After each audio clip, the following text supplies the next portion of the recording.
What's up, everyone? I wanted to talk about our 2020 Jeep Gladiator tuning that we have released for these things now. I know we've already released our regular Jeep JL tuning, done a bunch of videos on that, and showed the our tune 93 and then our E85 tune. But this is a JT, not a JL, and in the Jeep world, this is different. But drivetrain and tuning is relatively the same. So we just wanted to go over a couple things that we got for this truck, and we've been working on it for a while. So in this video, we're going to show you the stock tune, we're going to show you the 93 octane tune that we've done, and we're also going to show you E85 flex fuel tuning, and also some of the features that our programmer does. So why am I holding a programmer? So our programmer we've been working on for several years.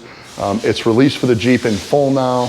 This does do tire and gear, so guys with Jeeps with larger tires can take advantage of correcting their speedometer when they buy the tuner. So we're pretty excited about this. So this particular Jeep, we've already ran our baseline. I think it was 197 horsepower stock, and with the tune, we're 238. So this thing really, it picked up over, actually almost 40 horsepower of gains just by going from a stock baseline.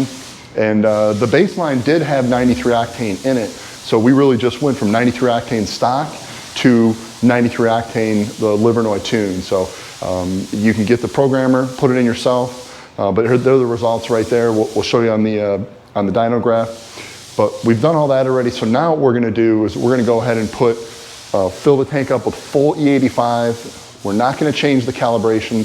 We've already done the work that makes this complete flex fuel tuning, so a guy can go to the gas pump and put in 93 or E85, and we'll show you those gains.